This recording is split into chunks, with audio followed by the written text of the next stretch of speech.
I am that I am. Professor Adamus of Sovereign Domain. Welcome to 2012. Welcome to this amazing year. So good to be back here. Just finished a wonderful dinner in Vienna. And now I'm with you. Beyond time and space. Here with this beautiful fire, and good to see you again. I hope I didn't abuse you too much before. No, good, I will today. Good to have a fire in the fireplace. Hello, all of you online. I'd like to welcome you to this gathering. Just bring your energies in a little closer. Now from over here, shot of the fireplace. See, this is what we have in Coal Creek Canyon, Colorado. Hello, Crash. So, dear Schomburg, we're in 2012. Much anticipated, talked about. That in itself created a lot of energy. What if nobody had ever found these Mayan calendars, knew what to do with them? What if nobody had ever written about them? What would this year be about? Another year? Possibly. It is a year of very intense energies. And as a matter of fact, right now as we get our meeting kicked off, I want to pull in a guest today, not a typical guest, not an angelic being or one who's been in human form. But I want to pull in potentials. Potentials. That's really what this year is about. I know some of you have a little bit of anxiety. Just in the breathing. I have to have Andra breathe with you in just a moment. Potentials, grand potentials, crappy potentials. Which one are you going to pick? Big potentials, energized, magnificent potentials, catastrophic potentials. Which one are you going to pick? Which one are you going to pick? That's a really good question. But let's breathe in right now. Breathe in those potentials. They're yours. They're your guests. They're going to be around all year long. They're going to be here available for you. A potential is something that, in a way, has already been created. It's bringing in a certain amount of energy right now, but waiting for more, waiting for you to choose which ones you're going to experience. This year, I'm going to predict that you're all going to get really good at choosing potentials. You've struggled with it in the past. A lot of you have hidden from them these beautiful bubbles of what could happen in your life, or you've allowed others to choose them for you, or pretended that you were short of potentials, you didn't have as much potentials as somebody else. But this year, I do know that you're going to get good at choosing potentials. There's this beautiful snow out here. So yeah, potential to go skiing home instead of driving. Many of you have struggled with potentials. You've really made it challenging. You've tried to over-define them, tried to get too mental about them. If anything, if you're ever wondering about potentials, instead of trying to define it as words or a statement, just feel into it. Does it feel good? Does it not feel good? Does it feel like a challenge and a struggle? Or does it feel like something that's joyful and easy? A potential isn't necessarily something like getting rich or getting healthier. Those tend to get more limited, like what we talked about last month. The human needs, not necessarily those combined needs of the soul and the human. The thing that we talked about in our last gathering about being real life designers, connecting with and understanding what truly is your soul desire.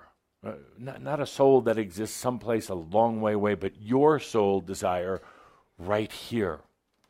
This year, I do believe you'll really get to understanding potentials, and I would like those of you who get that aha, you get that knowingness, then to work with others. Write the books, do the workshops, whatever. Work with others. Do a radio show on the internet about potentials, because I think that's going to be one of the main things for Shambra this year. Let me give you a bit of a hint again about the energies this year. More energy available than ever before. Ever before.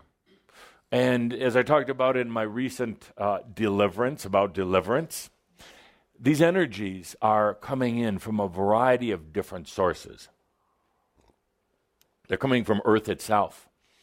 As some of the energies that have been stuck in Earth, Gaia, for a long time are being released. It always amazes me that people bury other people in the ground. I never did quite understand that. From an energetic standpoint, first of all, from a pollution standpoint, a real estate standpoint, but from an energetic standpoint, let's say that, David, if you don't mind me picking on you because you have quite a few years to go, let's say that you crossed over tomorrow, which you're not going to. This is not breathing into the creed. You have many years to go. Let's say that you crossed over tomorrow and they placed your bones in the ground. There is an energy that stays there, that doesn't go along with you. I guess for those who are preparing to come back right away, that might be a good thing. They think they can reconnect with their old dead bones. They don't, because that's not really your next incarnation's energy anyway. As I talked about before, you're not your past lives. It's like a cousin. But let's say that your bones are in the ground. There's a part of your energy. So when you get to the other side, it's not all with you. You're still connected. You still have an anchor point into Earth. Well, yeah, you're on the other side. You're doing whatever you do. You're doing past life reviews, which are kind of boring. You're going to the new Earth, which is phenomenal. Part of you is still not there. I've always preferred the cremation or burial by fire. Why? It's a transmutation. It releases the energy. It gets it all back down to the natural state. It literally transmutes, burns out your old energy. Now, do you feel it on the other side, Pete? Let's say you've gone to the other side. Now they're about to put your old dead body into that fireplace. Into that one, yeah. Into the fireplace. And do you feel it on the other side? No. Yes, you do. Yes. Yes. You're over there on the other side. Let's say it's 3-4 days after you passed away. Maybe a week. My preference, a week. Why? Thank you. Why? A week after you leave the physical body. Why? Finish business. Finish business? Release all the energy. Release energy, give you some time to kind of hang around for a little while, but also so people can fly in from other places, make plans to come and see you, attend your service, give them a break. You know, there's no rush here. 7 days is fine. So David crosses over to the other side, and he realizes what a grand life he has. He realizes how many friends he had, how many people that loved him and him loving others, the experience. And he's feeling all good. And then suddenly he starts to feel a little warm, a little hot under the collar. And not bad, not like he's burning, but just a little sweaty, like he's just eaten a lot of jalapenos. And he realizes suddenly, oh, this is when they're putting the body. Oh. It's true. Oh. He still has some connection with the body, still feeling not painful at all, just a little perspiration, a little, feeling a little warm. It passes very quickly. And What's then the romantic part to this? Then David suddenly realizes, I am completed there. It's done with. It's over with. So how did we get on this morbid discussion? What is this, a funeral parlor? Dear Shambra, tremendous potentials this year in 2012. You're going to learn how to really feel into and use potentials, choose them, and watch then how they manifest. So I want to start this off with this group of you writing down 12 tools or 12 tips for others. These are your tips, and then I'll come back with my version afterwards. So if we could please, I'd like the writing board over here. You've blocked my space there. I'll move this chair. What else can we move for you? That's fine. But before we do that, thank you, David. You certainly will not pass right away. This is good. This is good, yes. Yes. Good. So before we do that, let's go back to this concept of tremendous energies coming from Earth itself. A lot of the old energies of the old bones being released, that's coming up. Energies coming in from the other realms, from comets, from this planet X, from everywhere. Solar flares and all of these things, they're all coming in. Why? Because you've called for it. Your consciousness has said, I want to go to the next step. Earth, humanity has called for it, said, we're really ready for a change. It's a pent-up consciousness that's been desiring it, wanting it for a long time. And typical often of human behavior, humans think, I want this, but then things like doubt or fear or just distraction come in, and then it kind of goes away.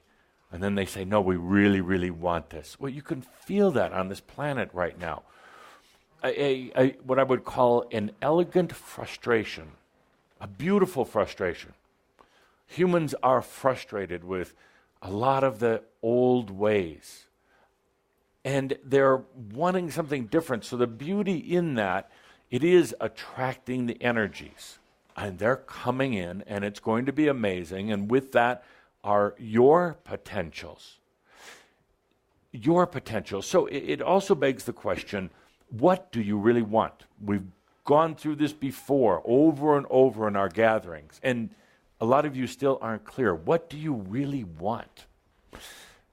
And it's good that we've had these discussions because it's caused you to consider some of the human needs. You want health, you want wealth, you want love or relationships. But it's really caused a lot of you to consider some of the grander things that you want, not just the human part, but the soul part. And a lot of you are coming down to true inner understandings, wanting clarity, for instance, wanting fulfillment, wanting joy, wanting knowingness. So you're distilling it now. You're distilling it. Now, as you do, of course, as you know, it causes changes in your life. And those are oftentimes when you get hung up, you get into doubt and fear, and I'll explain in a little bit here on the board exactly what happens with all these physics. But you're starting to get more clear what's important. What's really, really important in these years that you have in this lifetime on this planet with these changes. I'm delighted to see that so many of you are getting away from fate and destiny. It's important to get past that. There is none. There is none unless you buy into it. And then there's a lot of it. There's a lot of influences that come in, but you're truly getting beyond it. So as we come into this year with its tremendous energies, I heard some of you talking about it before, just things that are popping up even this week. Let's do some breathing with Andra to really balance those energies. And when we do here, bring them in deep. Don't be afraid of them. Don't hold them outside of you. Bring them in deep. Without doubt or fear, without concern that you're going to misuse them, but really bring them in deep. Let's start this off with some true energy acceptance, integration with the breath. So, Andra.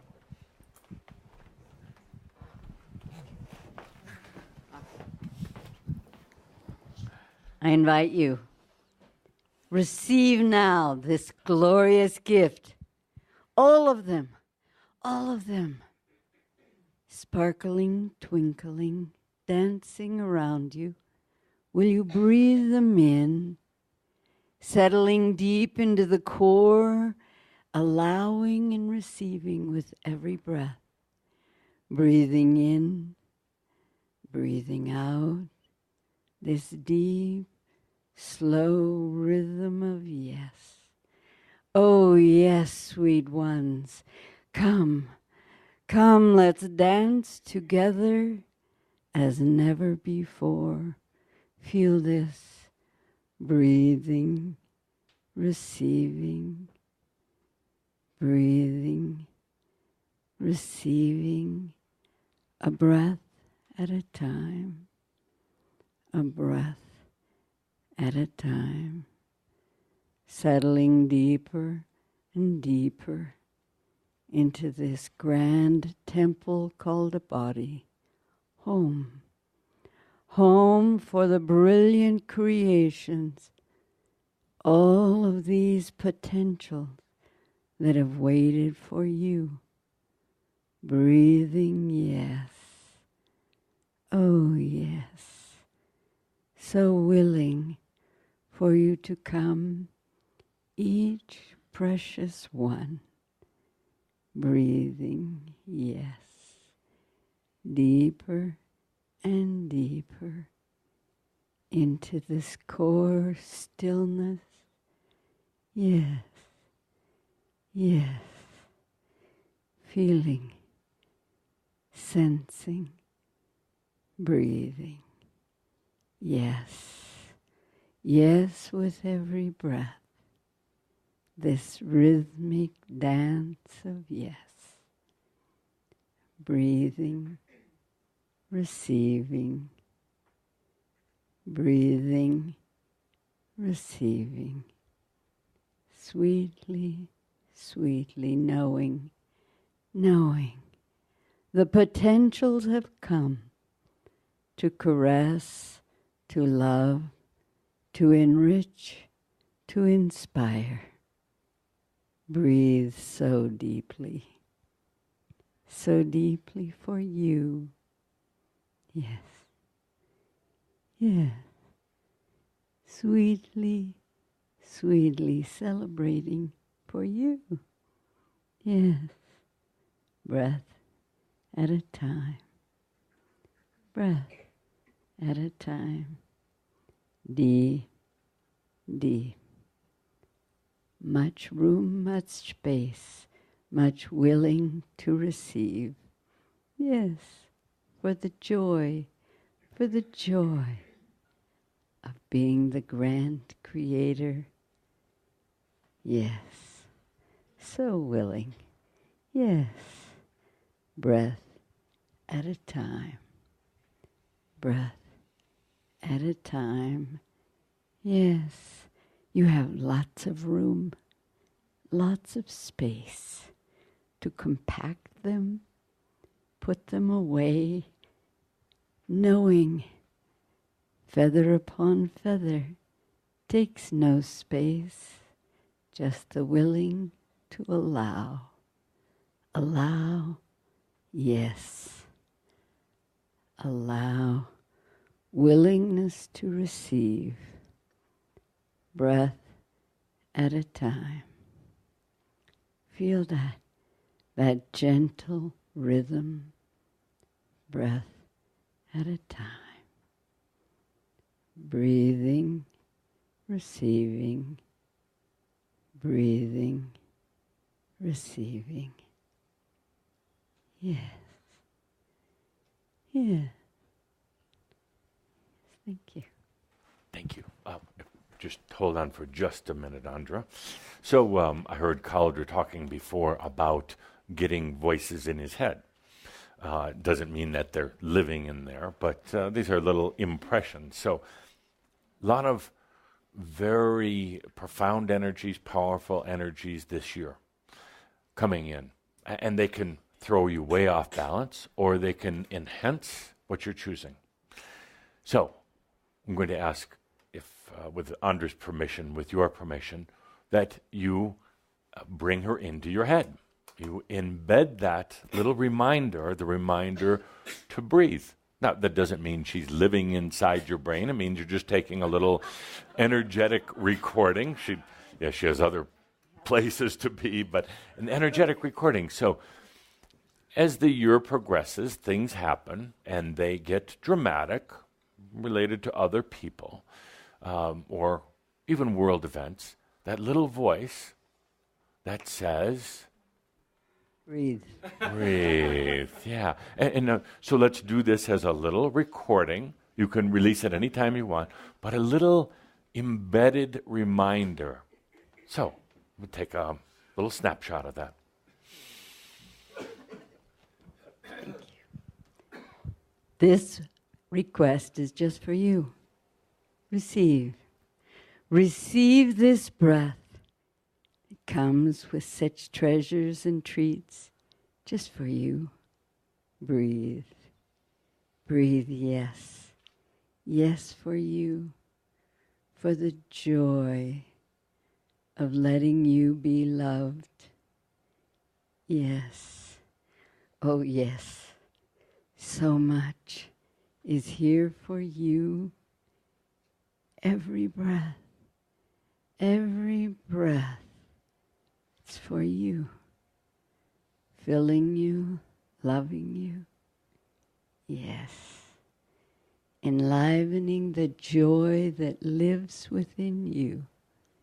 Breathe, yes. For you. Good. So during the course of the year, if you feel like you're thrown off base, just take a deep breath. You'll hear Andra. You'll hear Andra reminding you to breathe. She's not going to breathe for you, I don't believe. No. But that little reminder. Thank you. Thank you, Andra. Then you'll also hear a little recording from me. And what do you think I would say?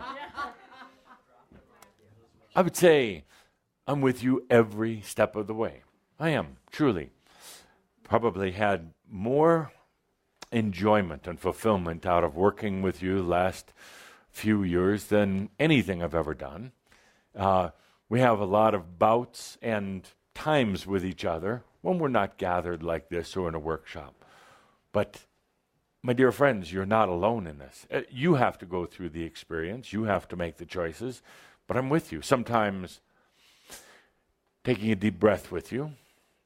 Sometimes offering you encouragement and support. Sometimes laughing. A lot of times laughing, actually. So, let's get into this. Let's have you develop the list. And my dear Linda, would you write at the board, David, with the microphone, 12 tools or tips. And we'll publish this. Gene will. We'll publish this. Put it out there on your devices, your internet devices. See how far it goes.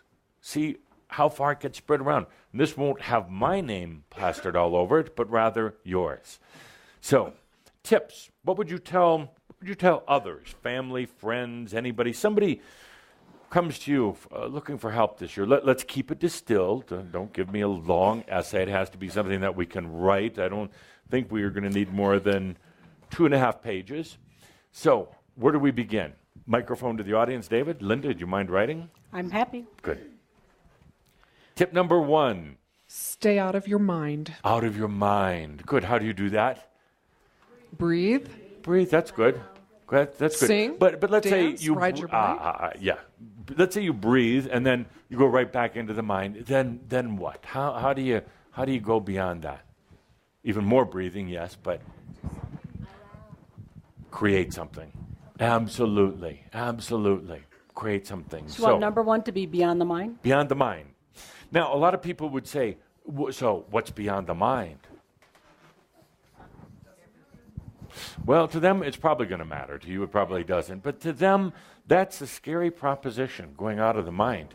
That is what humans consider the highest form of intelligence. They consider that higher than anything else, put on a pedestal, put on an altar, the mind. And to give that up, many think that they're opening themselves to being taken over by other entities or really disintegrating. falling out of existence. So what would you tell them? What's beyond the mind? Yes? Connect with soul. Connect with soul. Where is my soul, they would say. Not in the mind? Yeah, Just a not wild in guess. the mind. Yeah. Good. Now, and again, we're not just talking about Chamber here. We're talking about our list for going out to others. So where is this soul? Everybody's been looking for it, by the way. For how long have you been here, David? You said at the beginning of today's meeting, 9 billion years. Humans have been looking for it forever. Angels are looking for their soul, you see. It's not, just because you're an angel doesn't mean you suddenly have this grand awareness of your soul. You're just in a non-physical expression. So where is this soul? In the stillness when you breathe. All I hear is voices in that stillness. They would say. Put those on mute. It's a mute Try button it. for those.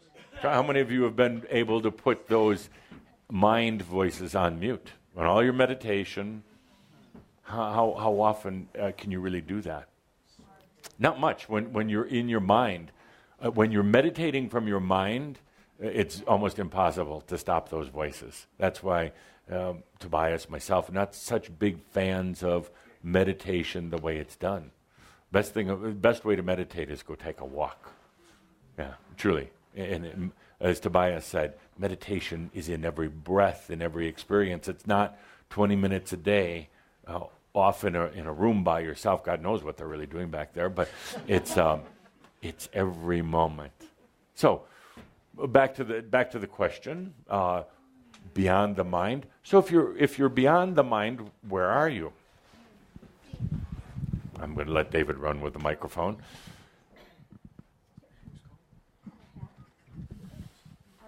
Trust your feelings. Oh, trust your geez. wisdom. I know. Next. I'm playing the part of, I should trust my feelings. My feelings, they get me in trouble. I've been working on not feeling. My family keeps saying, you're so emotional. Stop feeling. That's why I'm in my brain. Trust. I cry about everything. Don't make me mad here. I'm, of course, acting here, my dear. No, I'm with you. And trust you are. your, I want to say intuition, and then you're going inspiration, intuition, what you get within, the feeling. The feeling. That is not a thought, the warmth, the connection and I heard the within. word whispered. It's a passion. It's the feeling. Yes. Yeah, yes. that's it. But and the point here is that Which one? the words are difficult, and you say go beyond the mind, which I think belongs up here. And maybe I would write underneath, go with the experience, which is also the feeling, the passion. But absolutely, beyond the mind. Allow. Good one. It's going to scare the hell out of a lot of people. And if you were, let's say, on a popular television show and you said this, you're going to get a lot of hate email afterwards. You're going to get a lot of people saying that without the mind, you're nothing. Without the mind, others are going to control you. Your mind is the fortress. Your mind is the what makes you, makes your personality. But that's a good point, because actually, you're actually going beyond the identity. And if talking to others and you help them to understand that there is a grander identity of themselves. It includes the mind. It includes the body. It includes every part of them. But there's something amazing out there. And it does take the breath and trust and some experience to go beyond that. And I'm glad to see that this came up, because one of the biggest challenges that many of you have had, you're doing it now. You're going beyond, but it has been difficult. You try to do it from within the mind, you never will be able to. You can't think your way into ascension. You can't think your way out of your mind at all.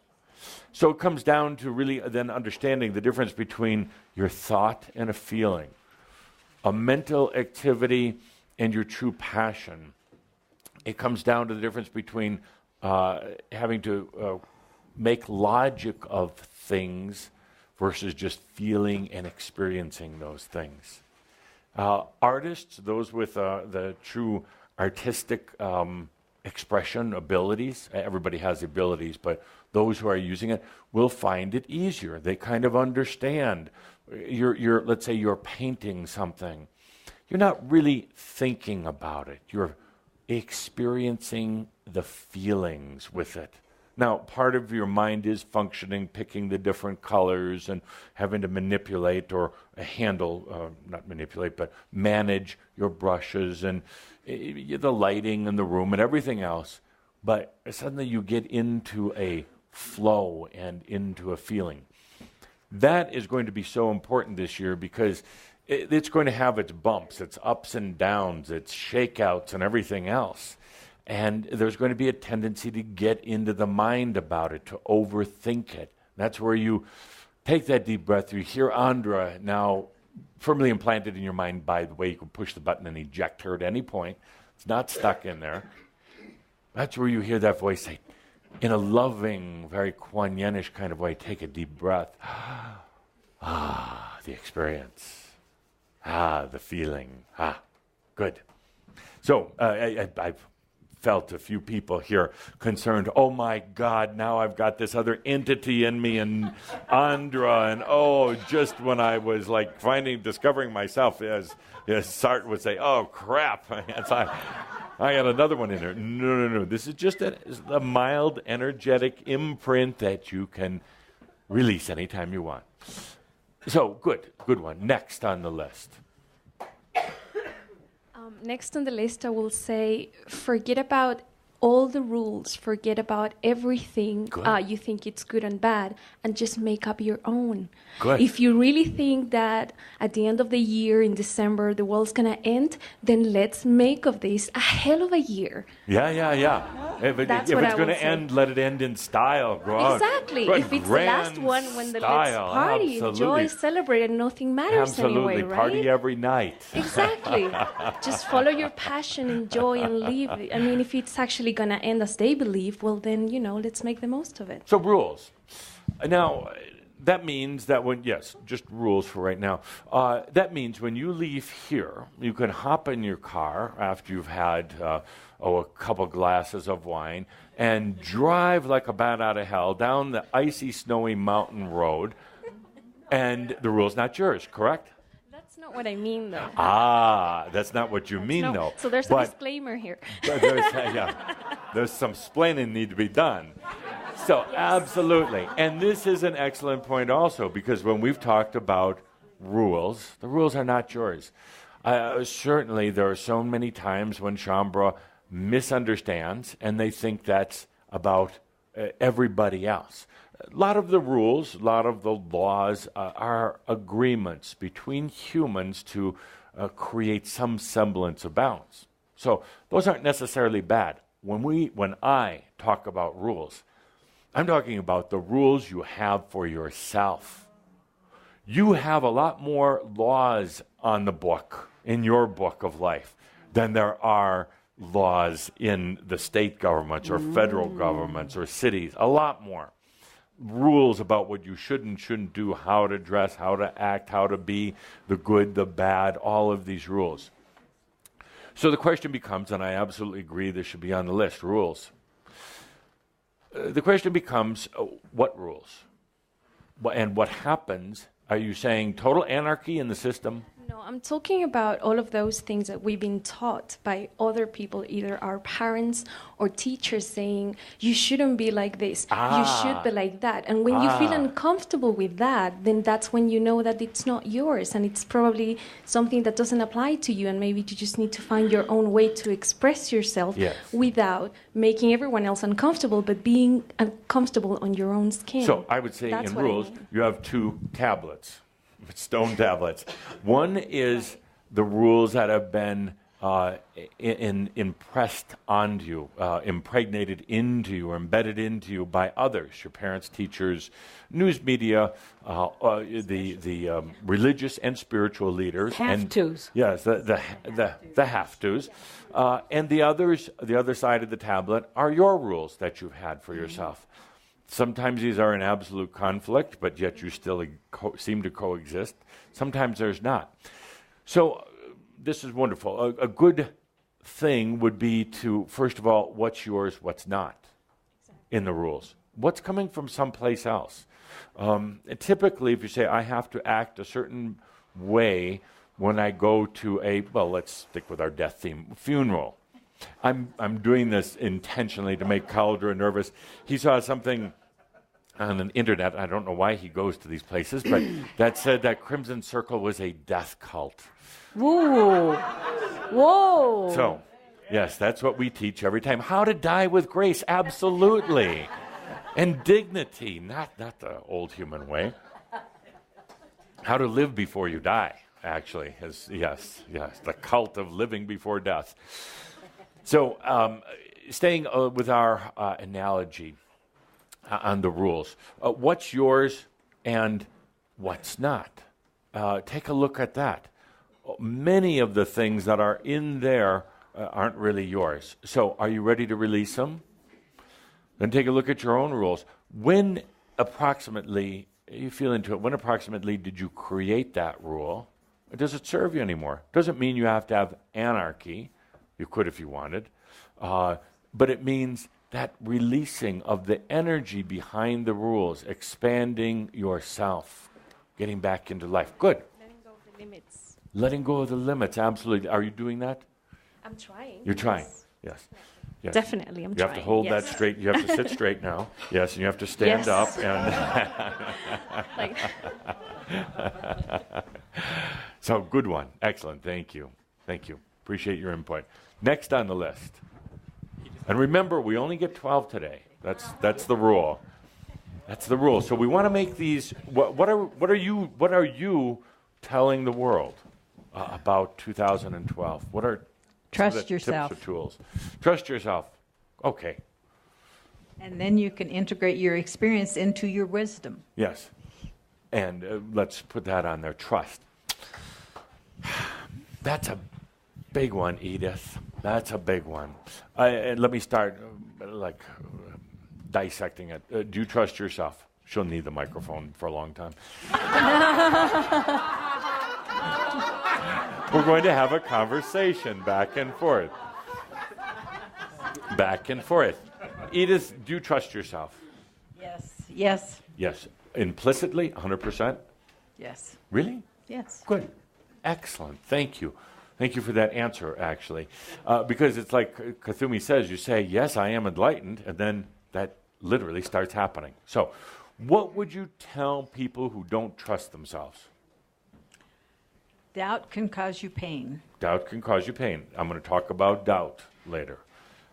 Can make you poor, hungry, stupid. Well, they already know all this.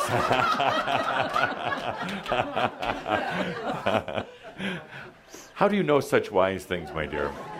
I learned them from you, of course. No, actually, you learned them from yourself. Absolutely. So trust is one of the biggest issues. A lot of people are going to stumble right there. They're going to get through number 1 and 2, and they're going to hit trust. They don't understand it. They may want it. It may sound good, but they don't understand it. What it's really like to trust yourself. And there are so many things occurring to bring you out of trust. It's almost like everything they've created this reality out there that is all about mistrust. It's been done through choice, belief systems, the way they attract energy. So now they've created their world of mistrust. They're living within it. So everything now tells them that there's mistrust, especially with themselves. It's a very difficult one because energy is quite literal to consciousness. And when there is the mistrust, it creates more mistrust. And now you live in a world of mistrust. how does one get out of that?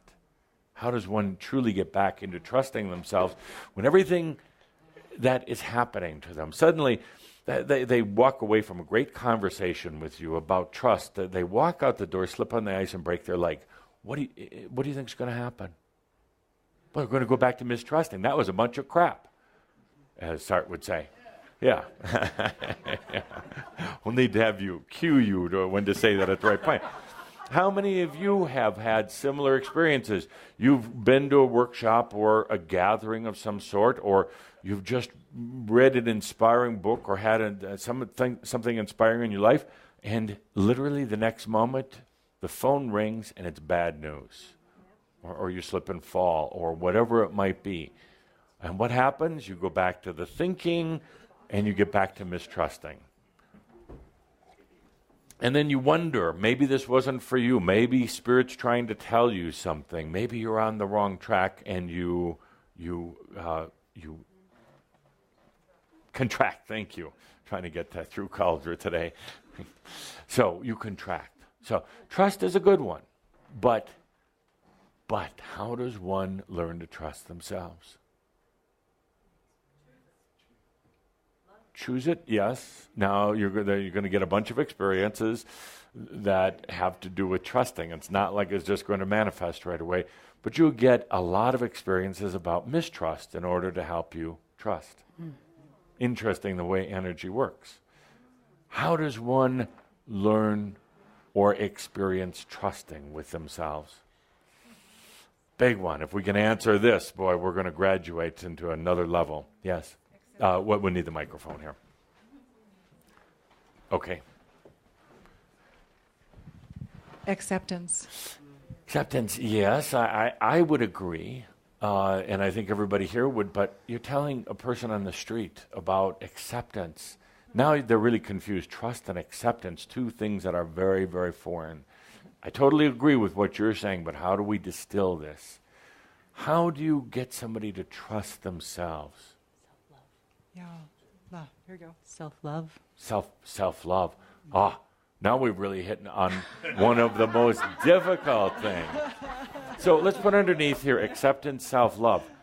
Yes, we all know that's correct. You've all had some experiences with it, but that's the toughest thing a human will ever do.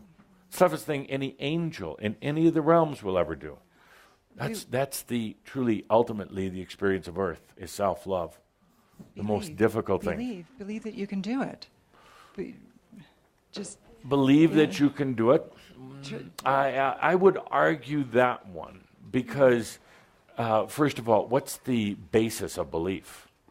Imagination. Well, what is their basis to believe something?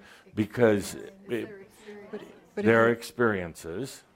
But if you can conceive a thought, if you can imagine something, then you believe it and you trust you can do it and it will create. You can. I can.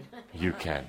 I can. So this is the dilemma. How do you relate this to other people? Because you're asking them to trust, which is a difficult thing to do. But they do to an extent, but trust is like, trust is trusting the small, limited tube that they live within. When there's a lot of things outside of that. Trust is actually contraction. Because people, they in a way, they contract themselves. They create a very limited and what they would think is mostly safe environment, and they don't step out of that. They live in a small room within a big mansion, and they don't know the rest of it exists. So the trust is actually, for many, a limitation. I'm going to live small because I can control it and manage it, and ask them to trust that there is a mansion outside of that room that they live within. Trust that these other rooms in the mansion, if that mansion is really there, are not filled with alligators and tigers and warlocks. These are all, and I'm not disagreeing, but I'm just saying, feel into an average person, or even slightly above average. This feels like a lot of conversations you and I have a lot of times. Oh, it is. I know. It is. I can't write fast enough sometimes. Yes. What we talk about. But by example, By example, yes. By- By the way, if it does feel like a conversation, it's because we do this. And it's part of the training for New Earth. It's part of your realizing how far you've come when we ask questions like this. And it's part of you, the distillation process that we're in right now, distilling energies down without writing books and books and tomes about this. How do we really get it down to the essence? So, absolutely, trusting, accepting, self-love. We'll keep it on the board so we can move along here. But these are big issues. A couple of comments about it. Yes. David will grab the microphone. A couple of comments about this subject. You have to grab it right out of his hand. I think before trust is fully experienced, it's releasing any expectations of what an outcome will be. There, thank you. Releasing the expectations of the outcome. Are people willing to do that? A little bit. Yeah. A little bit, semi. They say to a degree, but they say that's why I'm in the game, the expectation. I mean, so why release all that? It's interesting, as every one of you knows intimately, in the process of releasing and ultimately trusting, accepting, loving yourself, you went through hell. Or not. But you went through things in your life that the normal human would think are bizarre. You went through experiences, whether it was losing your job or relationship, having something affect your health, or whatever it happened to be. Not your typical type of what you would call a positive human experience. But ultimately, you realized that was necessary. That needed to go. You needed to have that connection with the soul self and its input, not just the 7-year-old human. Good. A couple more. We got 4 in the board. We only have 2.5 sheets of paper to write on, so we have to keep these short. I can write diddler. Yes. Next. I said this quite a while ago, but I just told the average person on the street, it's going to be okay. Yes. Tools. It's going to be okay. Does that work? I found it works. Yes. Because they're not going to want to hear any of that stuff, although we get it. Yes. But the average person that's freaking out, just found out they have terminal cancer, lost their job, it's going to be okay. Good. They just want to feel a gentle, loving hand saying, I'm not trying to solve your problems. Schomburg should go on the board. It's going to be okay. Okay, good. Let's put it on. It's going to be okay. And actually, I would agree with you. Because when you say it, not others, but when you say it, you are standing there as a standard, as an example. And when you say it, it's not just the words that come out of your mouth, it's going to be okay. Because even you have heard that before, and you know once the words come out of their mouth, that's, how do you say it? That's a bunch of crap. Yeah. When you say it, and you're with someone, and you say, it's going to be okay. There's an energy, there's a look in the eyes, there's a confidence, because you've been through it, and you know you can come through it and still be intact. Yes, you still got some issues, but you're getting that confidence. It's going to be okay. Why? Because I chose it. Why? Because the energies are supporting me. Why? Because I'm a grand creator. I am that I am. It's going to be okay. And there comes a point, back to our death subject, you don't even care if you die. It's going to be okay. It's just an experience. And suddenly, actually, and I joke about the death thing, because once you can joke about it, laugh about it, suddenly it's not that demon that's on your shoulder every day. Suddenly death goes away because you've chosen to live. So we can joke about it, but it's going to be okay. I would say that is the voice of confidence and spirit. Now, they're going to want an explanation, and they're going to say, now, does that mean that I'm going to be able to pay all my bills? Question. I'm playing the typical human. So does that mean all my bills, I'll be able to pay them? No, absolutely not. It doesn't matter, though. Why? Go file for bankruptcy. It doesn't matter.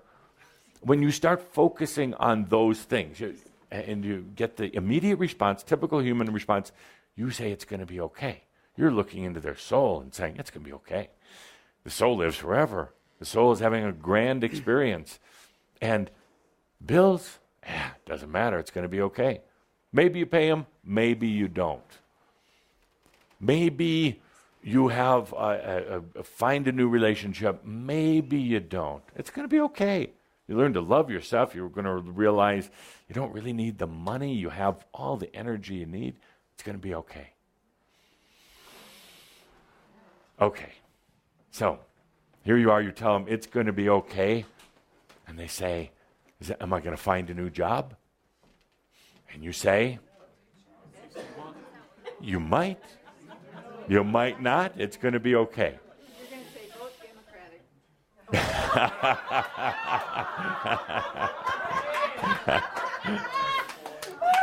So Edith chooses to bring politics into our classroom. So Better her than me. So, yeah, better than sex.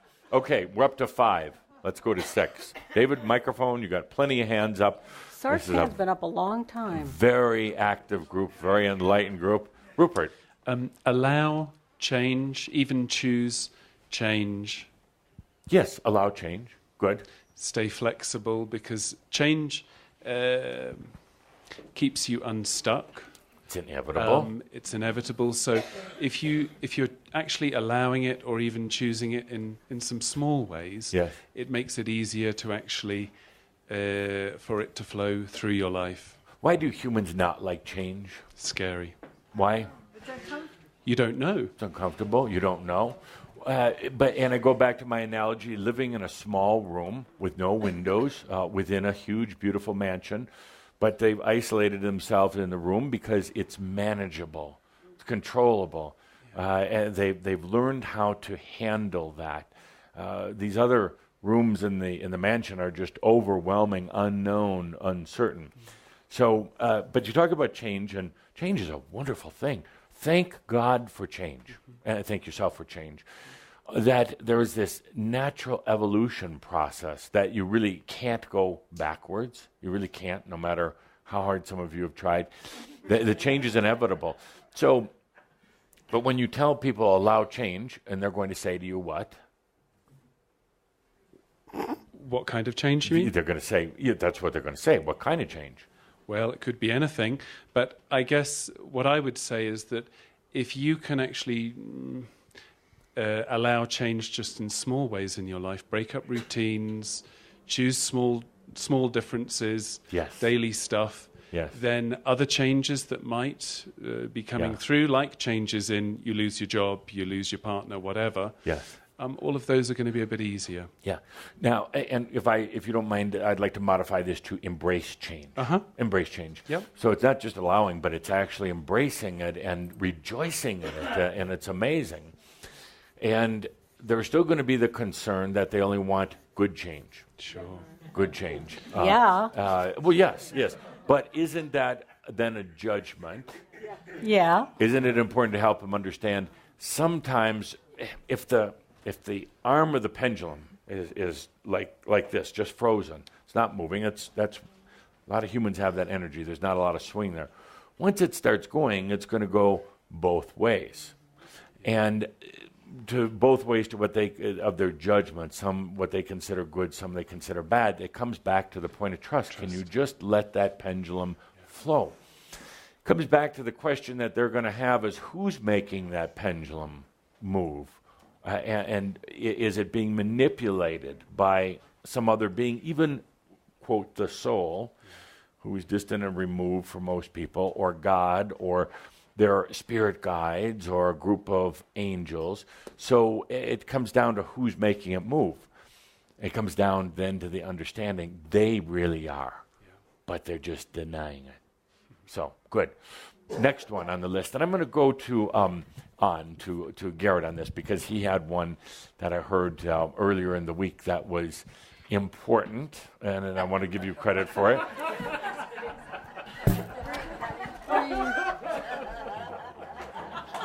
So as he's trying to remember what he talked about. But that's not the one I want to talk about. You could talk whatever you want to talk about. Can I have two? Yeah, absolutely. Two. Laugh. That was one of mine. Because you're going to laugh about it in a year. Why not laugh about it now? Absolutely. Absolutely. This indeed is your list, but there's 3 points that I would love to see get on there, and this was the first one, laughing. By the Laughing way, is... kind of handsome couture today, black on black. Go ahead and stand up and let everybody see. Black shirt, black tie. Oh. This is just my costume, just like Shard is wearing a costume. And what do you call this? Costume. So, good. Laughter, so important. And now laughter, we're not so heavy as some of these other things. Simple. I'd actually start out with laugh. You're going to need it this year. You're going to want it. Why not? Why not? And when you hear some of the crazy things, don't be so sanctimonious and don't be so sacred about it. Laugh about it. There's going to be some crazy things. Laugh about it in your own life or in the world. They're just changes that are occurring. They really are. Yes, sometimes people suffer as a result, but in a weird, wonderful way, they're actually kind of choosing that. It's their experience, what they want, not what you necessarily want, but the ability to laugh. That's what I love about Katsumi. He can make you laugh, get you to cry, get you to feel. That's what Katsumi does, feel. So laughter, that is going to be so important. Next one. Stop worrying about your booger aspects, your nasty ones. The harder ones to integrate are your unfulfilled dreams. Yes, unfulfilled dreams. That was an excellent observation. It was discussed the other night. I was listening in, and now I'm going to actually find a way to. I'm going to distill it. Yes, but I'm going to do this in 2 levels here. First, for you, what Garrett is talking about here is the integration of your dreams. You've taken a lot of time, you've felt in a lot of the integrating aspects. Your dreams are an aspect. Spend a lot of time with all these other aspects. Now you come to this point of distillation where it's integrating your dreams. Would you care to explain what you mean by that? Well, many times we have these fantasies, these dreams, these wanderlusts that help us cope with the seeming crap of our life. Yes. We escape into the dream from our life. Yes. So would you define the dream as something that occurs at night when you're asleep, or... These are daydreams, fantasies. Daydreams. Thank you. Fantasies, dreams can have 2 meanings, of course. It can mean where you go at night, or some of your aspirations, your ideas, your fantasies, your magic.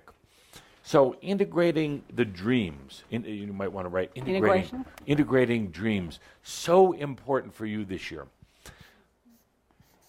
Sometimes this concept of dreams and goals, they cross over each other a bit.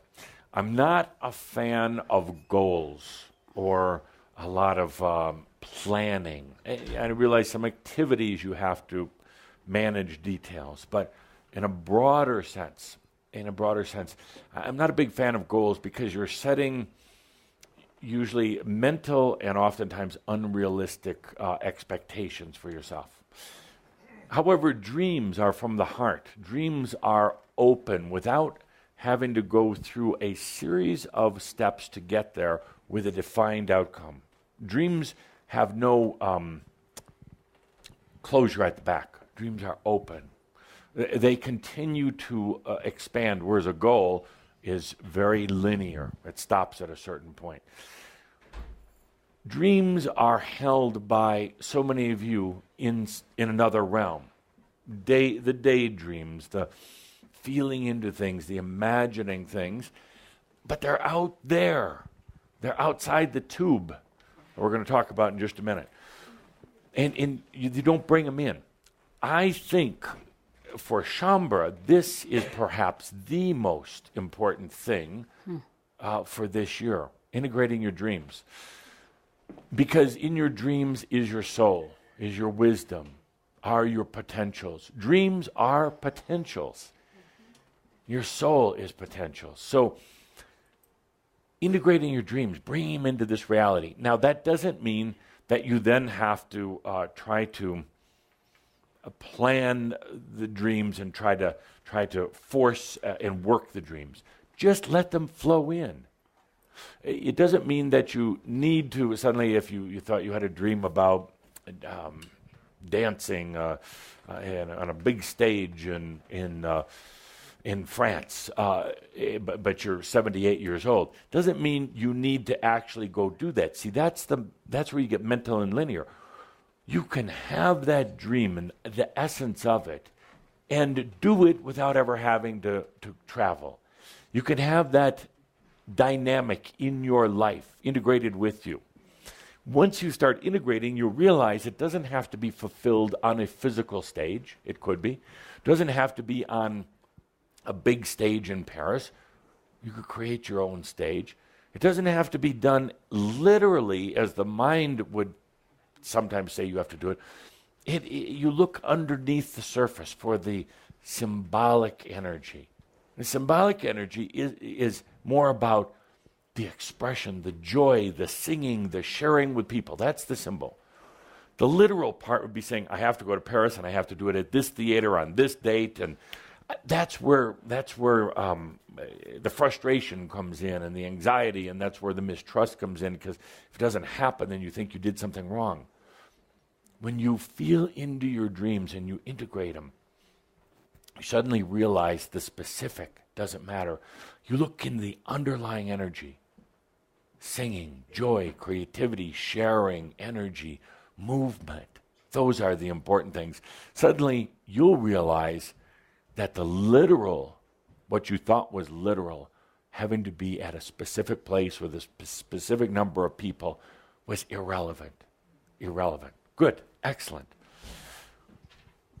You're getting tougher and tougher for me all the time. Next, we have 4 to go. And we need to do this quickly because we have to get into... Well, mine's just an offshoot of that, of do only what your heart wants. Yes. Follow your heart. Could we say that? Follow your heart. Let's put that on here. Now, if you've noticed by now, we're getting a lot of these answers that are very compatible, but yet in a way in their own contradiction. You follow your heart, well, you have to have trust to do that. It's difficult to follow your heart if you don't trust. And people will tell you, I tried that once, and it was a disaster. I ended up with this bum. We ended up getting married, and it's the last thing in the world. Say, no, that's following your genitals, not your heart. So, two different things. But oftentimes, people follow their heart and then get in trouble. Why? Because I'll tell you, because so many of the other parts of themselves are still on linear mental dimension.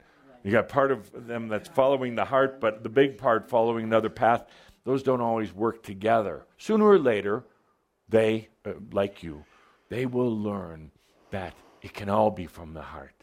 And then it's all moving, expanding compatibly, simultaneously.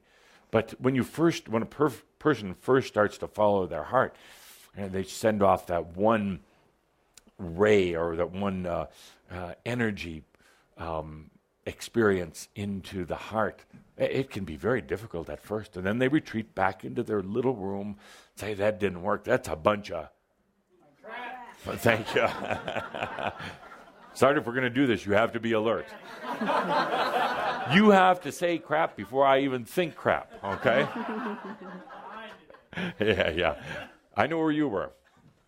So, dream world. So this is good, great, and these are wonderful. We're making a lot of progress. Good. 3 more, and I'm looking for 2 more things myself. If they're not on the list, I'll bump something else. David's. Oh, Am yes, I up? You're up. Adamus Awards for everyone. then we won't need the other 11. So you propose handing out Adamus Awards to every living being on Earth. Every living being. Good, good. I like that. And they're going to go, what's this?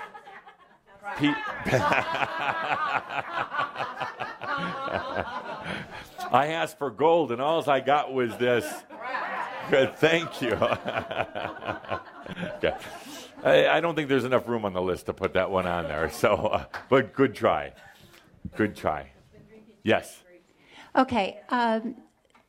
You might have to help me with the words on this, yes. But the feeling is, are you creating conflict? And I'll give an example. Edith's comment about voting Democratic just strengthened the Republican Party. It's like the conflict keeps us fighting each other sure. rather than thinking the bigger picture. We're not expanding. It sure. keeps us contracting. And I will put my words to it if you don't mind. Okay. And maybe we could even create a graphic that looks like a yield sign that says, beware of drama, as one of the points. It's going to be out there like crazy this year. And actually, beware of drama, parentheses, where no drama necessarily existed before. Drama is going to find its way into every blank space. Drama is going to find its way into every moment of boredom. And it's going to try to find its way into every crevice of the mind this year. People are going to be overwhelmed by it, but if you simply tell them, beware of the drama, you don't need to participate. You don't need to be there. And then it's their choice. But remind them that the energies are high. It's like having an electrical fence. You don't need to go and grab it by your hand. You just understand that it is a charged fence. It has some electric going through it. Go through the opening in the gate. Don't grab onto the fence and try to go through that way. Thank you. Good. We have room for 2 more. There's still one that needs to be on the list. We have dreams. We have laughter. There's one more. David? Yes. What's really helped me is to remember to everything and everyone out there, don't take it personal. Don't take it personal. Yes. That's really saved my butt. My gosh, you're pulling away the Holy Grail from people. They want to take it personal. But it ties into drama, indeed. They are going to take it personal, and many of them want to. But yes, and could I either add to that or reshape it and say it's not really about you? Parentheses, don't take it personal, or the other way around. That's let's put that on the list here. 11. It's not personal. It's not about you? It's not personal. Okay. People they're invested into their identity, and actually, in a way, you're taking away something from them. Don't take it personal. Don't take it personal. And then parentheses, it's not about you.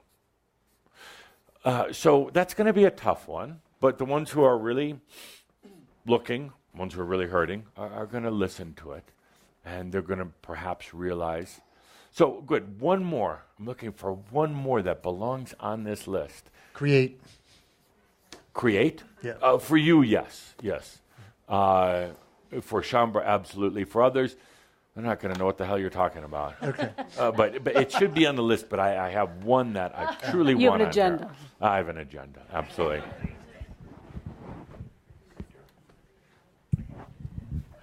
Forgive yourself. Stop beating up on yourself. That's helped me more times. Yes, yes. Have you stopped beating up on yourself? Sometimes. Good, good. Sometimes. Does it feel good when you do it? Yes, yes. When you beat up on yourself? No. Okay. Absolutely, absolutely. But, people like to keep beating themselves. Why? Why? Well, it might make them feel like a martyr. Yeah. Sort of a victim thing. Makes them feel alive. And this isn't for the board here, but one of the biggest problems with people is that there's a tendency to feel dead. You get it inside these physical bodies and a physical reality, and you start feeling dead. So they do things to remind them that they're alive. Weird things, like beating themselves. Drama, a lot of drama. Tattooing themselves, yes, yes. Have you done that, Edith? No. But they do things to make themselves feel alive. I'll give you the answer for the next one. Impatient? No. Simple and easy. Simple and easy. Now, and I really mean this for you and anybody else looking at this list. You can do it either way. Difficult, struggling, hard, which many people choose because they're so conditioned to it. It's implanted in here. They automatically equate success with struggle. There's a word phrase that you use, no pain, no gain. And people believe it. They shake their heads, absolutely. What if you could not have no pain in your working out and have a perfectly fit body? Well, that's not possible. No, you have to work hard. Well, you take that same analogy into regular life. So many people feel they have to struggle. They have to do it the difficult way. Particularly for you, Shambra, in this year, there are intense energies. They can be grand, beautiful, wonderful experiences. And you can either do it the easy way, the efficient way, or the hard way. It's not predetermined. It's totally up to you or any other human who would see this list. It doesn't have to be difficult. Some of you, and I'm not looking at anyone, are still doing it the difficult way. And you don't have to, and I'm amazed sometimes. The funny thing is I'm truly not trying to single anybody out. Caldera is worried that I'm looking at somebody in particular. I'm looking at all of you. Sometimes we have these long arguments, private arguments between us. And I say, why don't you just do it the easy way? Well, yeah, but I can't, and they said that, and that's going to... I go, wow, you are really picking the tough way. There's no reason for it. The energies are intense, but they're not bad. They're not angry energies. They're not suffering energies. They're not a big load on your shoulders. I get a kick when I started saying the energies are going to be intense this year. Huge potentials coming in. Some of you are just like, cringing and feeling it energetically on you. They're not. They're wonderful energies. They're amazing energies. And they're very simple. So, you got that on there. So it goes to my point for you this year. First of all, be layered in everything you do. There's a tendency to be linear. You look at things from one perspective. You go along that perspective, a train going along the track. That's all you know is the track. That's all you will have created in your perception of reality is the track that the train's on. And when somebody comes along and says, why don't you take the train off the track? I say, oh my God, you can't do that. That would be disaster. It would crash. Well, no, not really. Because perhaps that train would suddenly transform into an airplane. And then you wouldn't need a track. It could fly. And then suddenly when you thought, well, I have to get off the runway now, well, you transform and it turns into a river or a lake and you're in a boat. And it can happen that fast and that easy.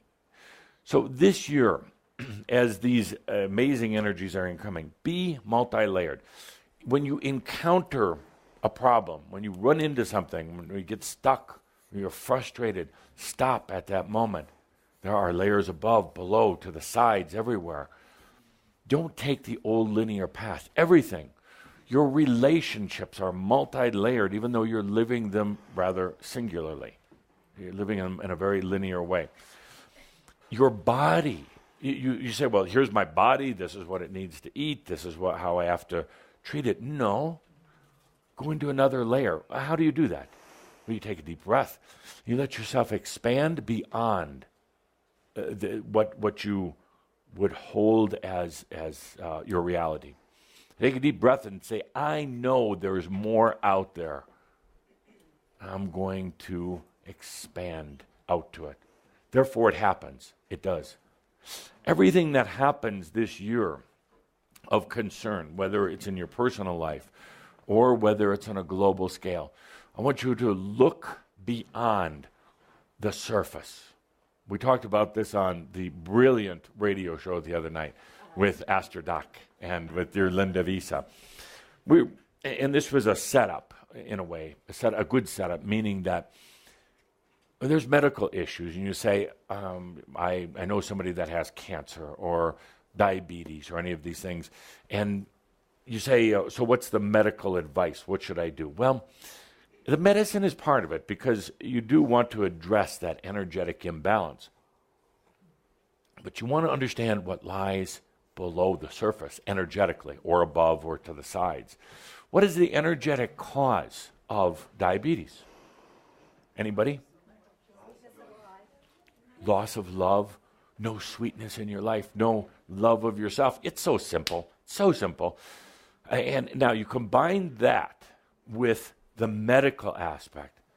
Let's say you've gone out of, there is no sweetness in your life. Because you don't love yourself, you're going to reflect that. You're not going to have people that love you. I'm not saying Edith, that's you, but anybody here can be an example. So suddenly you get diabetes because you're not giving yourself love, therefore you're not creating it to come back to you through other people or yourself. So you have to address the medical, and sometimes right away. Otherwise you might find yourself on the other side with me. Not so bad after all, though. We have a good time over there. But you want to address the medical, but you want to address the energy of that as well. The two work together, you see. So you take any problem in your life, back issues. What's the simple, what's the problem with back issue? Caring too much. Thank you, Rupert. Caring too much. Too much responsibility. You're taking it on for others or yourself or your aspects. And what's it doing? Well, now, certainly you're going to want to get some therapy for that. But you want to take a look at the energetic cause. What's causing it? And the energetic causes are, and many of you think, I don't know how to do this. They're simple and easy. They're not real complex. You don't have to be a philosopher or a psychic or anything else to figure it out. They're not real difficult. I said the other night on the show, and it raised a lot of eyebrows. I said, every disease, every illness is an allergy. Everything. If there's anything right now that you have, a disease or an illness, it's an allergy. Now, I know it, and I said this to be provocative. Really, can you believe that from me? Crap. Yeah. But there's a lot of truth in it. An allergy is a resistance to something, pushing away from something, incompatible energies, and it causes a reaction, trying to release it, trying to let it go, trying to sneeze it out or whatever. So every illness really relates to a resistance to something, whether it's other people, whether you're resisting loving yourself, anything. So I really want you this year to take a look at the underlying energetic reasons. Work with each other in your online forums or whatever you have. Because sometimes you're going to get stuck and say, it's too close, I can't figure it out. What's really going on here? But if you have rashes, like a constant rash that just won't go away, what is that? Pardon? Well, it's an irritation, yes, but what from what? Yes, generally doubt. It's an allergy, but generally doubt. And it's a part of your body that's trying to release old things, and you're basically not allowing it. So it's going to manifest as a big rash. You can go to the doctor and you can put a cream on it. And it can actually oftentimes get rid of the rash, or the rash might return. But if it gets rid of it, if you haven't addressed the underlying cause, what's going to happen next? It's going to come back as something else, somewhere else. And it could be deeper, could be more serious. It's going to come back as something else. If that energy of doubt wasn't addressed by you, and it's still a nagging issue, it could come back as bad coughing. By the way, throat issues, what are they? Energetically, what's happening? Not speaking out, not expressing yourself, not opening up. You can go through, Shambra, we can make a list of very simple things, not talking about getting, writing, again, huge volumes, but there's some simple, basic things. Energy issues that need to be addressed. So this year, as things are coming at you, keep it easy and simple. Take a look at the underlying issues. Get off of the linear path. Look all around. Probe and search all around. What's really going on? You don't have to get mental. It's pretty simple. So let's take a deep breath. 2 more things we want to do today. Always running out of time. Always. Now, I want to give an example here. It was, we talked about this in our last gathering. I believe, Edith, you came up with the question. The question had to do with doubt. True? The Yeah. question I asked last time was about clarifying the aspects and the past lives and integrating those. Microphone. So everybody all over the world can hear you. Repeat all that. Maybe I don't remember the question about doubt. I'm sorry. The one I remember is the one I asked about clarifying the integrating of the aspects and the past lives. Past lives, yes. Okay, good. And we're going to address that and talk about this because it does relate to doubt. And I said I was going to do a formula about doubt. It's not really a regular formula, but it's an example. So. And you were going to do a dream walk. Indeed, in 32 minutes or less. So let's begin. And Linda, may I have my prop here? Oh, which one? Oh, better than a sword. Oh. Better than a sword. Oh, yes, sir. So the prop, My a way pleasure. of demonstrating something. This is going to be the formula. So what we have here is, just so everybody can see, is a roll of wrapping paper, a tube with wrapping paper, beautiful roses on it, like fruit of the rose. Everybody see it? Good. Beautiful. Thank you to Linda for supplying this. So this is a beautiful metaphor. Beautiful metaphor because humans live in a tube, live on the inside of there. What they don't see several things. First of all, they don't really think they're just living inside a tube. They think that this is all there is. So when they're living inside the tube, what do they see? Limited vision. Ugly cardboard. Really in a bland kind of ugly cardboard. They don't see the outside, which is this beautiful wrapping. They don't see that their tube, which represents linear reality. Linear reality. They don't see that this tube is wrapped in gift paper. Beautiful gift paper, so they don't really see that life is a gift. It's a beautiful gift for them. Because they're living inside this tube, and you almost have to imagine this tube going on forever and ever, coming from forever and ever, going on forever and ever.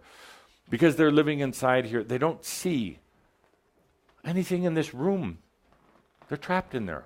And they don't see Pete. They don't see Vince. They don't see Joyce or anybody else. They think that inside the tube is reality. So we're talking before about this formula that has to do with energy, doubt, consciousness, expansion. If you would hold that for a moment. Hold the prop here. So, this is... So here you are in the present moment. Thank you. A little more room. Living within that tube. Going into your experience.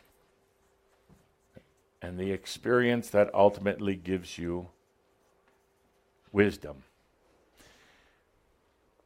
So here you are, and the next part of the equation has to do with choice. You make a choice.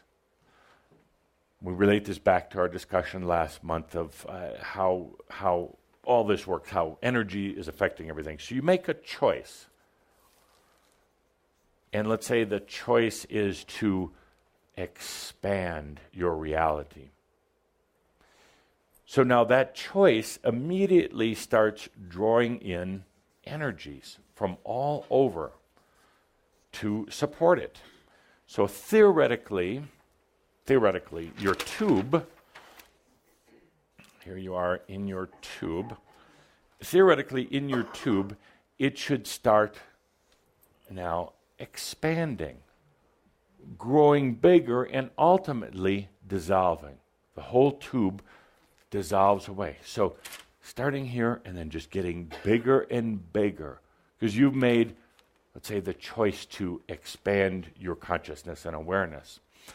Now, if you notice here that in this drawing is contrary to typical perspective.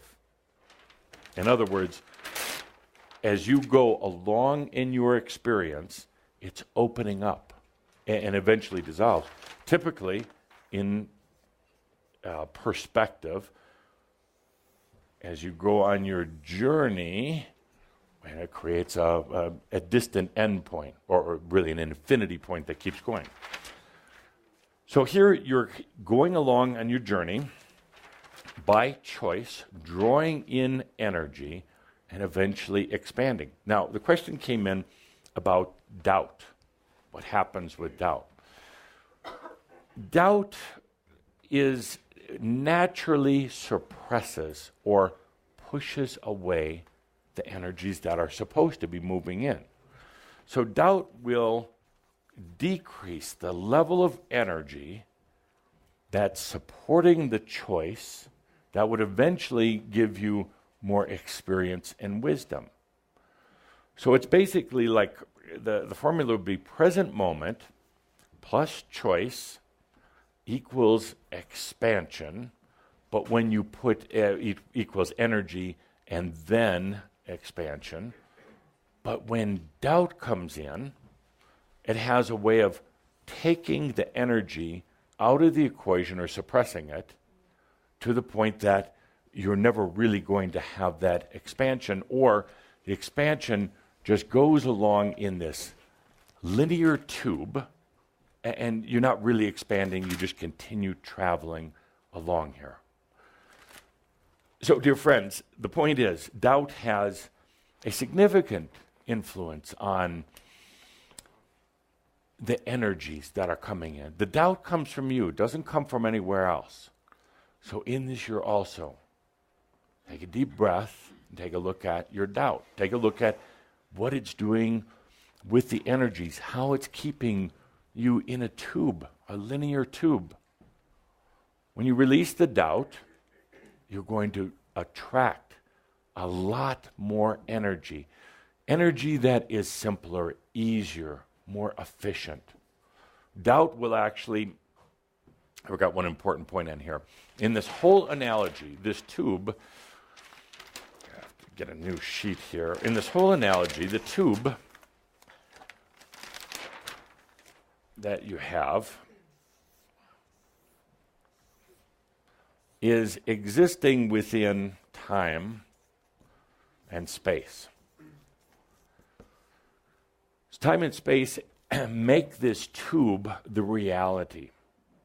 And it keeps it held in there, keeps you held in there.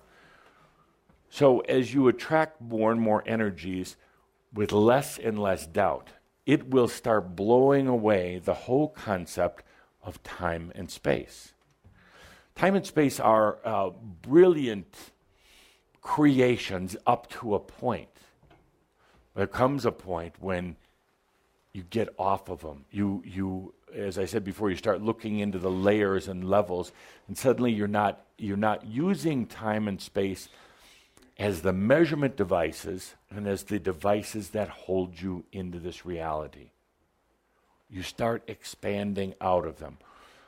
Doubt will put time and space, the time and space equation, back into your reality. Doubt gets you right back into time and space.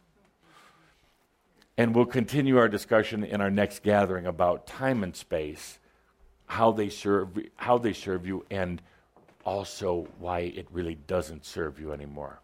Time and space are going to be, it sounds romantic to get beyond them. It's actually a little bit frightening. It's a matter of fact, can be terrifying to go beyond time and space, because suddenly your tube, that's when you hold up the tube, suddenly the tube doesn't exist anymore. Or the tube no longer has the characteristics that you've always thought it has from looking within. Suddenly, it's expanding. Suddenly, it's not on a linear path, it's flowing in a lot of different ways. Suddenly, you're not bound to or contracted into this reality like you were before. It's one of the things that the Ascended Masters had a particular difficult time with, no pun intended, but they had difficulty with this whole concept of going beyond time and space. So you want more consciousness, you want more energy, and all the rest of these things, but they are not going to fit into this tube. This tube is defined by time and space and a certain energy equation. We're going to go beyond that, and please save this. This is we'll continue to use Oh, I this. should save my tube of paper? Okay. Absolutely, it's a gift. It's gift wrapping. It's gift wrapping. So we'll continue to go beyond, but I do want to do, in our first session in 2012, I do want to do a dream walk. So let's take a deep breath as we transition from one subject. David, we're done with this, if you would be so kind. Let's take a deep breath. We started our gathering out with some breathing with Andra. Thank you. You're welcome. Really bringing those energies in, would you say grounding them, but really bringing them into this reality. We're going to talk right now also about connecting with this thing you've called your soul, which I say is your potentials and your wisdom. Bringing it into this reality, inviting it into your life, no matter how much crap is in your life. Your soul, your potentials, your wisdom doesn't really look at it as crap. Sorry, you're probably going to need to sit up here from now on. Then I can kick you or prompt you. This is the year, the high potential opportunity to really invite your wisdom and your potentials, also known as your soul, into your reality. In order to do so, it's about going beyond the mind, trusting yourself, going beyond the mind as it would try to define the soul, because the old definition you can definitely throw out the window. It is about trusting yourself that there is something beyond the mind, that there is this part of you that's really aching to be here, wanting to be here with you. So let's do a different kind of dream walk today. It's one where you allow yourself to expand into the other layers, beyond the tube, where you allow yourself to open up, but not leaving these chairs. But as you do, you create a type of invitation. It's like a chalice. It's like the open arms, inviting your wisdom that's been building through the ages, inviting your potentials that have always been there ever since you went through the wall of fire, and inviting those to be here with you in this reality. You came here, let's say, ahead of your soul. You came here first to prepare the body, to prepare your environment, your reality. And now comes the time this year to invite that soul into this reality. Some of you are going to perceive it as a amazing being with human-like characteristics, and that's fine, because that will evolve, that will continue to expand. Some of you may even feel a bit of anxiety about inviting your soul here, about into this reality. It's rather dense, harsh, but it truly wants to be here with you. That part of you wants to be here. It wants to feel what it's like being in the tube, being inside linear reality. It's not going to get trapped here. It can't. It can't. It's far too simple to ever get trapped here. So let's take a deep breath, what we call a dream walk. Take a deep breath, expanding your awareness, creating an invitation to your soul, to your wisdom, to your potentials to be here. Oftentimes, the highest potentials haven't even been invited in. Oftentimes, you've held your highest potentials like you would hold the best cards in your hand, waiting for the right time. But now is that right time. Let's take a deep breath. The invitation to your soul to be here. Without expectation, by the way. Without expectation. Without expecting that the soul is going to come in and instantly make you intelligent or smart or younger or richer. That soul just wants to be here with you. That in itself, my dear friends, that in itself creates a whole new path, helps you expand outside of the tube. Let's take a deep breath as we begin this year. Play a little background music. And now it's just between you and your soul self. An invitation for your soul to be here, to listen to this music with you.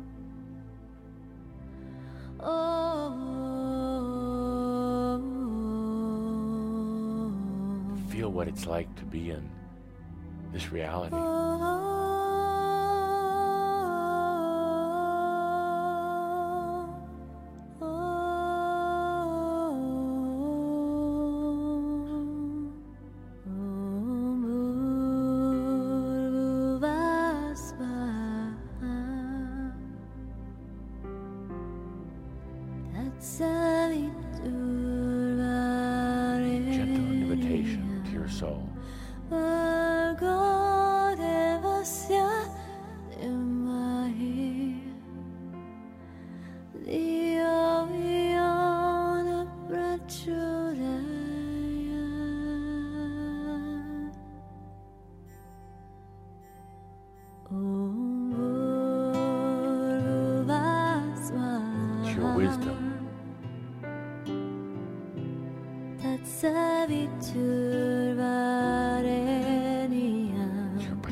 Let your soul tell you, share with you what it was like outside this tube with a gift wrap.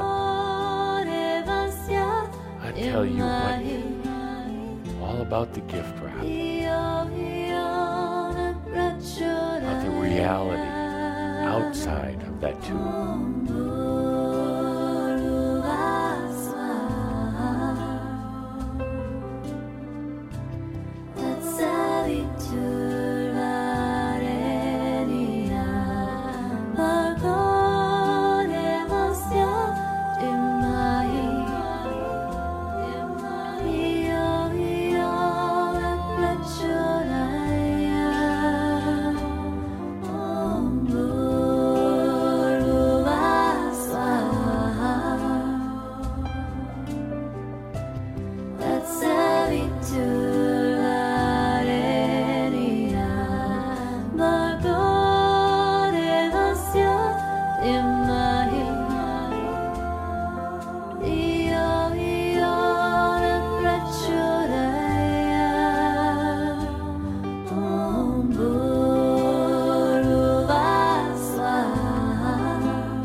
Inviting yourself, inviting your soul, your wisdom, potentials, your I amness into the tube, into this reality. It's perhaps the greatest gift you could have ever given yourself. Take a deep breath. I know some of you are saying, but I didn't feel a thing. You'll get past that. You'll definitely feel something. You made a choice. It doesn't mean it's going to happen right now or all right now, but you started a process. Greatest gift you could have given yourself, inviting you to be here.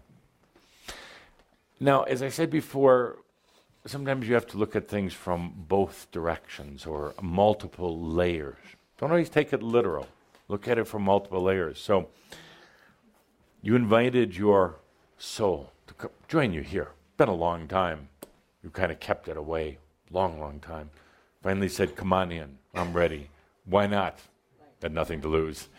Come on down. If you think it's so great down here, you come down here and spend some time. So a funny thing happened. Things are not always what they appear to be. The funny thing happened. We talked at the beginning of our meeting about all these intense energies for this year. Talked about what you would tell other humans, what would you tell a human being about this year? We made up a list with all these different items on which we'll publish indeed. Imagine just for a moment that you are the soul. You were outside, now giving advice to the human in the tube, that you gave all these for yourself. You're the divinity, giving it to that human aspect. Have you scratching your heads for a little bit? What if it wasn't the human sitting here inviting the divine in? What if it was just the other way around? What if it wasn't the human sitting here making the list, but those were from the divine? Key point for this year: nothing is going to be normal. Nothing is going to be regular. Nothing is going to have the same outcome as what it did before. Expect the grandeur, my dear friends, and throughout the whole time, remember that all is well in all of creation. Therefore, I am, Adamus, in service to you. Thank you. Thank you. Thank you. Thank you.